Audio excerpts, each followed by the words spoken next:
Hello guys! So lahat ba meron ng entry kasi malapit na ang Teacher's Day.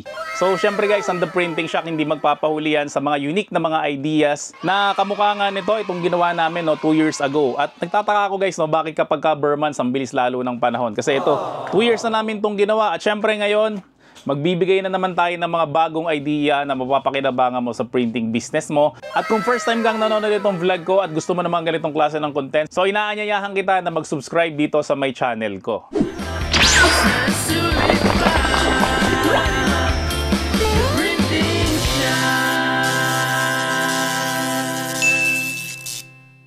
Ang mahirap kasi guys, halimbawa nag-search ka sa may Google, halimbawa sinearch mo inflated teacher design. So click natin yung images. Yan, makikita nyo na ganito yung itsura niya.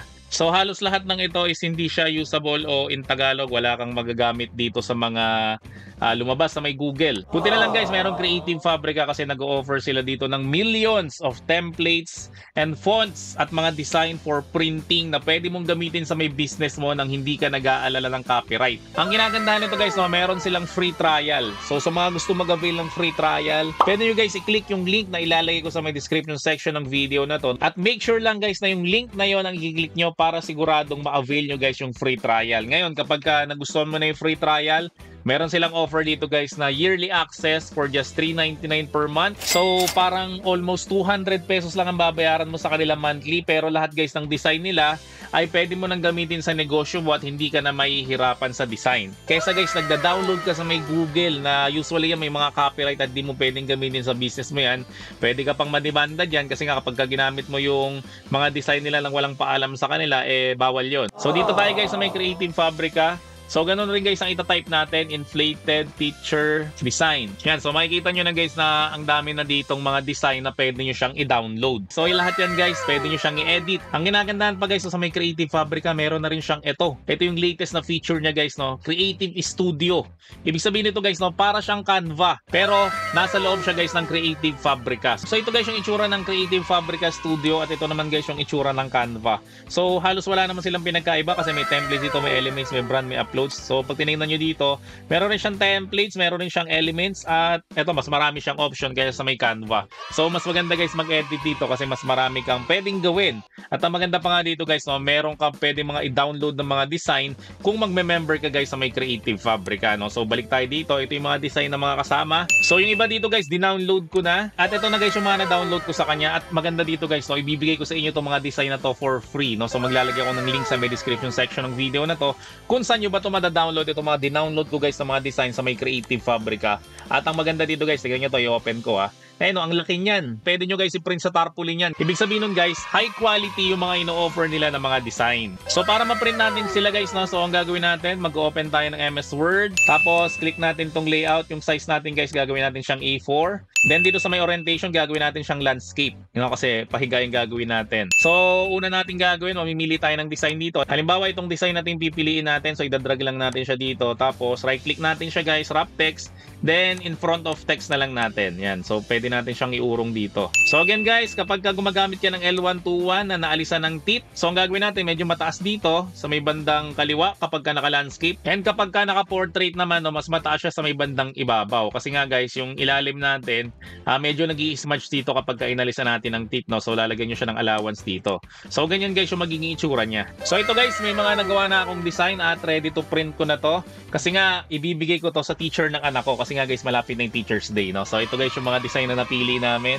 Yan, pakita ko lang sa inyo. Diba? Ang cute ng feature na to sa Microsoft Word. Side by side. Ganyan yung magiging itsura niya. So gagawa ulit tayo ng iba pang design. So ang ilalagay natin dito is yung pangalan ng teacher na pagbibigyan natin. So gawin natin dito guys ay insert muna tayo. Then insert tayo ng shapes. Yan. So dito na lang tayo gagawa sa may Microsoft Word para mabilis lang. So ang gagawin natin na design dito guys, ang pinaka-size talaga nito ay ang height niya guys is 1.5 inches dapat. Then yung kanyang width guys is 7.5 inches. So iurong lang natin siya dito. Tapos gawin natin ngayon guys, right click natin, add text. Tapos syempre ilalagay ko yung mga pangalan ng mga teacher ng anak ko. Syempre yung una si Teacher Virgie. Gawin natin dito guys, Ctrl Z, Ctrl V. dapat dalawahan to guys, okay? Yan, so dalawang Teacher Virgie yung gagawin natin. Then mamaya ayusin pa natin yan, Control C, Control V. Then sumunod ay si Teacher Ashley. Tapos syempre meron rin dapat sa likod, Teacher Ashley. Then sumunod ay si Teacher Merce. Yan, so ngayon ayusin lang natin yung ating mga ginawa. So yung font guys, lakihan lang natin yan para sagad-sagad siya. Yan, then ito, click lang natin to, tapos mamili tayo ng design dito. Yan, tapos copy natin to, tapos i-paste lang natin siya dito. Then ito guys, pwede natin itong palitan. So right click lang natin, then format shape, tapos feature or texture fill, no? So yan, lagyan natin texture fill. So ito guys, yung iba't iba natin pwedeng piliin. Halimbawa itong green. Yan, so maganda yung green kay Teacher Virgie. Tapos syempre gawin rin natin dito na para magkamukha sila. Format shape again, then texture fill. Okay, so kapag ka maayos na yung ating mga ginawa, so pwede na natin siyang i-print. So, click lang natin tong file. Then, syempre, click natin tong print. Syempre, piliin natin is yung printer natin. Then, paper type, gawin natin premium glossy. Then, yung quality, gagawin natin high. Then, okay lang natin. Tapos, i-print na natin siya. Okay, so hintayin lang natin guys matapos yung printing natin. So, sa mga nagtatanong guys, no, kung ano bang klaseng printer ang ginagamit ko sa pag-print ng mga sticker dito sa The Printing Shop. Ang ginagamit ko guys ay itong Epson na L121 printer. Tapos, meron siyang pigment ink. Kaya guys, pigment ink ang ginagamit natin kasi ito guys yung ink na hindi siya kumukupas. Hindi kamukha guys nung original na ink na nasa loob ng box ng Epson, kumukupas yun. So nakakaya naman guys sa mga customer, no, na nag-offer ka ng printing tapos ilang linggo lang or ilang buwan lang yung lumipas, kumupas na yung print mo. So kung saan nakakabili ito guys, no, hanapin mo lang kami sa FB, The Printing Shop, at sabihin mo lang guys na bibili ka ng printer with pigment ink. So ngayon guys, sa print na natin, no, so meron tayong option guys na patungan siya ng phototop. So ang phototop guys, ginagamit yan para maging scratch proof yung material natin. Kasi guys, pag di mo pinatungan ng phototop yung gawa mo, kapag kinuko mo siya, automatic yan guys, yung ink ng printout mo ay sasama dito sa may kuko mo. Tapos bukod guys, para maging scratch proof yung gawa mo, ang isa pa sa mga purpose ng phototop ay para magkameron guys ng design yung mga gawa nyo. So ito guys, example, ito yung phototop na glossy. So, glossy siya. So, pinaka-generic. Pangalawa guys, sa phototop natin ay itong matte. So, matte, ibig sabihin guys, no, wala siyang kintab. Pangatlo guys, itong glitter. Kung makikita nyo guys, no, meron siyang mga kumikinang-kinang. Tapos, pangapat guys, itong broken glass. Ito yung favorite ko. Yan, makikita nyo guys, no, para siyang merong bubog sa loob. Tapos, sumunod guys, itong 3D. So, kapag ito guys yung ginamit mo, no, magkakameron ng 3D tape yung mga gawa nyo. Tapos, sumunod guys, itong rainbow. So, yan, makikita nyo, para siyang may holographic na rainbow sa may loob. Tapos, next guys, itong leather. So pag ito guys yung ginamit mo na phototop, makikita mo na para magiging leather wallet yung gawa nyo. You know, meron siyang leather texture na hindi lang basta nakikita kundi nahahawakan mo rin siya. Tapos next guys, ito yung pinakabago namin, yung canvas matte. So trivia lang guys, no, ang painting is pinipinta siya sa canvas matte. So kapag ito guys yung nilagay mo sa yung mga picture, ang mangyari diyan guys, no, parang magiging painting yung mga gawa nyo. So guys, sa mga gusto mag-avail nito, no, so hanapin mo lang kami sa FB, The Printing Shop, at sabihin mo lang guys na mag-a-avail ka ng phototop. Okay, so sa mga hindi nakakalam, no, kung paano ba maglagay ng phototop sa kanilang mga printables. So ganito lang ulit yan guys, no? So paulit-ulit na lang to, pero paulit-ulit pa rin natin itong ituturo, no, for the sake ng mga first time nanonood ng vlog. Kasi may mga watcher talaga tayo na first time talaga silang nanood. At hindi naman kasi sequential yung ating vlog, no? Merong episode 1, episode 2, episode 3. Walang ganun guys, no? So tinuturo natin itong paulit-ulit para yung mga first time nanonood ng vlog natin is mapanood sila kung paano ba talaga sila ginagawa, no? So huwag kayong maiinis kapag ka meron tayong mga video na feeling nyo paulit-ulit kasi mga matatagal na kayo ng viewers, no? So again, sa mga first time again na maglalaminate ng phototop, so ito yung phototop, susok-sok nyo siya sa may laminator, konting-konti lang. So i-run nyo lang siya, saglit, yan, hanggang kainin lang at hindi na siya matanggal. Tapos saka natin siya babalatan, lagay natin sa dulo, susok-sok natin siya na ganyan, then i-run natin siya. So ginagawa natin siya guys, no, gumagamit tayo ng laminator para hindi siya magka-bubbles. Kasi kapag hindi kayo gumamit ng laminator, nagkaka-bubbles guys yung mga gawa natin. Okay, kapag kami na mano-mano nyo lang, yung hinahagod nyo lang, no? Kaya gumagamit tayo guys again ng laminator para maiwasan natin yung mga bubbles na yon. So ito na guys lahat ng na-print natin at syempre na-laminate natin ng phototop. So ang next na gagawin natin dito guys, so puputulin natin tong ibabaw. At syempre, yung bandang ilalim. So, yung gilid guys, huwag na natin putulin. So, gawin rin natin siya guys dito sa may isa pang design. Tapos guys, kuha rin tayo nung pangalan ng teacher niya, no? So, putulin rin natin to. Itong kay Teacher Virgie. So, ganoon rin siya guys. So, yung dalawang gilid, huwag na natin siyang alisin.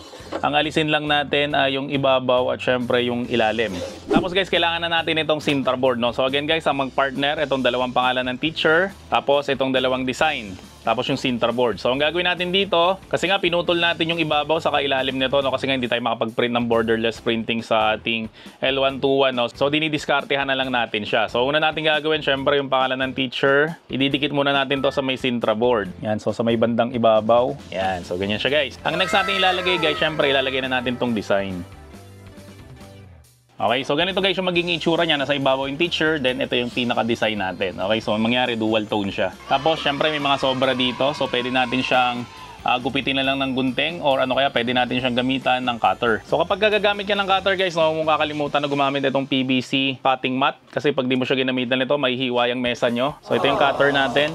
Cut lang natin siya, yung sobra. Madali na lang to kasi may guide na rin naman yung pinaka-center board, yung pinaka-guide natin. So ito na guys yung pinaka-design natin. So yung likod niya guys, mamaya na natin siya lalagyan ng sticker kasi ang gagawin natin dito, ilalagay na natin tong pinaka clip. So, ilalagay lang natin siya dito. So, matatakpan talaga yung pangalan ng teacher. Pero huwag kayong mag-alala kasi meron pa naman sa may likod dyan. So, make sure lang na bandang gitna siya. So, gamit tayo again guys nito. Itong ating pen knife, no? So, butasan lang natin, no? Markahan lang natin siya dito. Tapos sa may kabila rin. Tapos, pwede na natin siyang lakihan. Tapos dito rin. So, guys, no warning lang pag bumili kayo nito. Baka akala nyo meron siyang parang screw dito. So, wala talaga siyang kasama. So, naghanap na rin kami nun. So, wala ka talagang makikita na pag bumili ka nito, meron na talaga siyang screw dito. So, ang ginawa namin dito, ginamitan na lang namin ito, parang malaking thumbtacks or fastener yung tawag dito. Pero meron rin naman tong binibenta na parang tornilyo dito, kaso medyo mahal siya eh. So nagko-cost cutting nga tayo, kaya syempre yung mura lang yung bibili natin para syempre para mas kumita tayo. Syempre ililinya ulit natin siya, then ilalagay na natin tong fastener.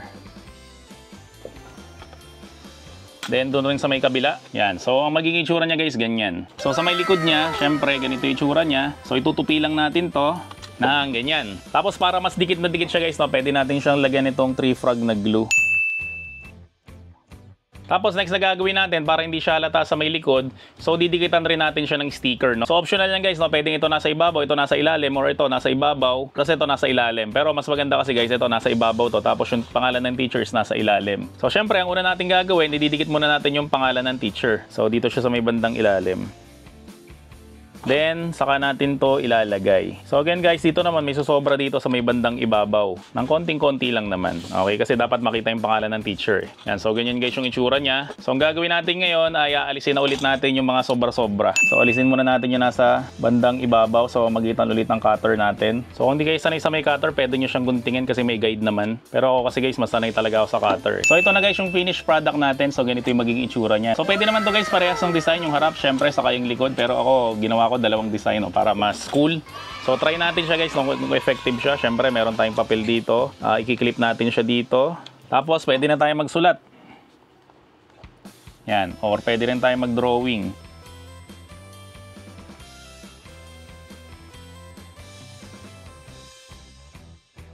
Nakapagsulat tayo at syempre nakapag-drawing na tayo. Tapos maganda pa niyan, meron siya sa may ilalim. Ito, may sabitan siya dito. You know? So pwede nyo siyang isabit sa may pader nyo. So ito guys, flex ko lang yung mga ginawa natin. No? Kasi 4 yung teacher ng anak ko. So 4 na clipboard rin yung ginawa natin. Syempre guys, ito yung unang ginawa natin. Yung unang try natin. Yan, para kay Teacher Virgie. Yan, so dito medyo palpak pa tayo dito. No? Kasi yung ibabaw, natakpan natin yung pangalan. So yung iba ginawa natin na ganito naman, yung patagilid naman siya. Yan, so nandito yung pangalan. Then sa may likod, no? So ganyan rin siya. So ito, ginawa natin dito is canvas mat, yung kanyang photo top. Okay, so sana nakikita nyo. Then yung clip niya nasa may bandang gilid. Yan. Tapos pag titingnan nyo yung bandang likod niya, hindi masyadong halata yung kanyang fastener. Then ito naman ay para kay Teacher Rain. Siya yung advisor ng aking anak. Yan, Teacher Rain. So sa taas rin natin nilagay yung kanyang clip. Yan, makita nyo na matibay siya. So ito naman guys yung kay Teacher Ashley. So ang ginawa natin dito, hindi natin tinakpan yung pangalan niya, nilagay natin siya sa ilalim. So depende yan guys sa diskarte nyo kung ano yung tingin nyo maganda. Pwede nyo gawin yan. Okay? Again guys, sa printing business, diskarte natin to. Walang magsasabi ng mali, walang magsasabi ng tama. Kung tingin mong effective yung ginagawa mo, ituloy-tuloy mo lang yan. Then, as a bonus guys, no, meron pa akong ginawa dito. So dati kasi guys, meron akong ginawang ganito, transparent na invitation, na yun, no, transparent siya. At syempre, transparent na calling card. Tapos yung ginagamit natin dito is yung PVC card sheet. Pero yung pinaka-card niya, hindi natin ginagamit. Ang ginagamit lang natin dito is yung sheet lang. So ito yung printable niya, yan lang ginagamit natin. So ang nangyari, yung mga card, yung kulay puti, ay tinatapon lang or nawawala ng pakinabang. No? So nakagawa kami guys ng idea. kung paano ba natin mapapakinabangan yun. No? So pwede rin natin siyang gawin na ganito, clipboard rin siya. Tapos ang ginagandahan guys, kapag yung PVC card guys yung ginamit natin, di na natin siya kailangan i-fastener. Pwede nyo siyang i-clip lang siya. Yan, so nakiklip lang siya na ganyan. Tapos pwede nyo na lang tong dikitan para mas tumibay. Mas maganda kasi guys yung Sintra board kasi mas matigas siya. Pero para nga lang hindi masayang yung mga PVC card nyo, pwede nyo rin siyang gamitin as replacement. So about sa pricing naman guys, no, magagas natin dito lahat-lahat na siguro mga 60 pesos. So pwede natin to guys ibenta ng up to 150 pesos. So lahat guys ng pinakita ko dito ng mga materials and supplies at syempre mga printers ay available yan sa amin. No? So lalong-lalo na guys sa mga nag-avail ng sticker printing business package. Kasi guys ang sticker printing business package, akala nila for stickers lang yan. Marami kasi guys gamit ang sticker. So kapag yung sticker is dinikit mo sa iba't ibang bagay, napapalit lang ng pangalan yon pero ang totoo yung sticker lang yon. So sample guys, ito ref magnet to, pero nasa ibabaw niyan is sticker lang rin na dinikit lang natin sa may ref magnet. Kaya tinawag na to na ref magnet, pero sa totoo guys, sticker lang rin naman to. And isa pang pinaka-sample guys na itong ginawa natin na to na clipboard, sticker lang rin naman to na dinikit natin sa may Sintra board, pero iba na yung tawag sa kanya, pero sa totoo lang, sticker pa rin naman siya. So ito rin guys, itong mga standee na to, sticker rin to guys na dinikit sa may Sintra board. So guys, sobrang dami nyo pang magagawa dyan sa may sticker printing business package na in-avail nyo. Kahit guys yung basic lang na package, pwede na yun, no? Kasi yun, mura lang yun, mga 12,000 lang yan tayo, makapagsimula ka na ng business mo. So ang kailangan mo na lang dito guys, so, kapag nakapag-avail ka na ng sticker printing business package, so yung Sintra board package na lang. Kasi guys, yung Sintra board business package na yun, walang kasama na printer yun. Okay, mga Sintra board lang yun at yung iba't ibang mga materials para sa may Sintra board printing. So ngayon guys, kasi ang pinakapatok talaga na pagkakitaan sa printing business ay yung Sintra board nga. Kasi nga guys, ang dami mong pwedeng gawin sa may Sintra board talaga. So para may idea lang kayo, ito guys, itong mga home decor na to, gawa lang rin sa may Sintra board yan. Tapos itong standee na to guys, gawa lang rin sa may Sintra board yan. Syempre itong mga pictures na to, gawa lang rin sa may Sintra board yan. Tapos itong home decor na to, yan. Yung madalas na nakikita nyo sa may kitchen o dyan sa may pintuan, gawa lang rin sa may Sintra board dyan. At sang katutak ba guys ng mga ideas ang tinuturo namin dito sa may channel namin about sa mga Sintra board nga at syempre about sa may printing business. So guys, lahat ng mga materials, printer, cutters at syempre yung mga supplies na pinakita ko dito sa may vlog na to is available yan sa amin. So kung gusto nyo guys mag-avail, no, hanapin nyo lang kami sa FB, The Printing Shop, at sabihin mo lang guys na naparod mo tong video na to, no, para bigyan ka ng discount. Kasi guys, kung susuportahan mo kami, syempre susuportahan rin namin kayo sa pamamagitan ng pagbibigay ng mga unique na idea na kamukha nga nito. So kung nag-avail ka sa amin guys, so maraming salamat sa iyo. See you on my next video at bye-bye! The Printing Shop, ayos na sulit pa. The Printing Shop.